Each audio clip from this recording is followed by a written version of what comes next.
Hey guys, Sharon Justice Black, license number 1949752. I'm a Texas public insurance adjuster, so that means that I represent the policyholder, not the insurance company.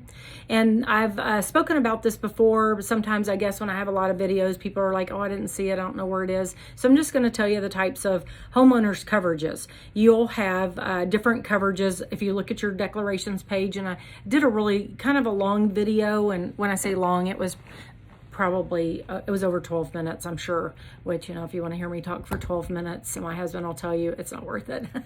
Anyway, so there are 5 or 6 coverages on your policy, and when we say coverages, they're policy limits. So within one policy, one deductible on a covered peril, you have access to those. It could be you only are using a couple of them, like for instance, coverage A is dwelling, that is your structure.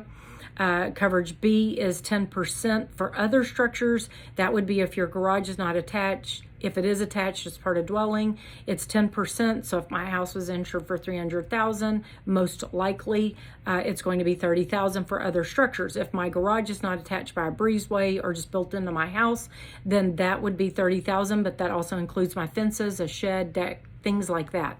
So also the coverage C is personal property, and that could be whatever limit your agent chose or you chose. So you might not even know what it is. Take a look at it.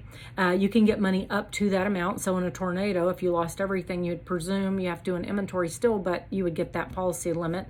And then D is loss of use. That's additional living expenses. Again, your agent could have just chosen the number, or you did, or you just bought insurance and it just came with that after you answered questions.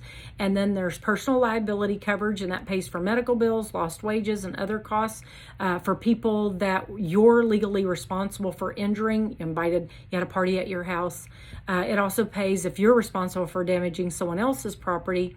It also pays for court costs if you're sued because of an accident. That's where, somebody comes over, they fall off my back porch or some of my stairs are rickety, I don't know. And then they sue me. I get to defend myself. The insurance company will do it for me, and they do it under that coverage. And then there's medical payments that pays bills of people hurt on your property. It also pays for some injuries that happen away from your home. If your dog bites someone at a park, for instance, or I was working at a law firm, and family went to Winter Park, Estes Park, somewhere, and they took their daughter's friend, and when they got there, they said they were going to go snowmobiling, and you're supposed to have a driver's license, so dad says he'd put the daughter on the back of his, and the mom said I'll put the friend on the back of mine. But when they got out there, they decided let the 2 girls ride their own snowmobile, and the husband and wife, or mom and dad, would get on theirs. Well, the girl hit a rock that she didn't see, and I don't know if that was neglect or she just didn't know, and her friend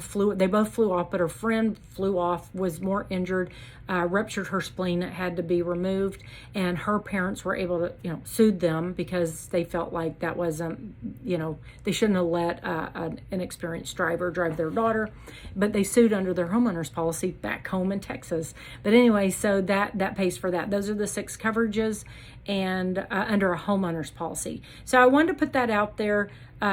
Stay safe, be prepared, and remember, like, subscribe, and comment. If you're entitled to my opinion, but if you have a different one, I'd like to hear it. You have questions, you want a segment done, reach out, let me know. Till next time.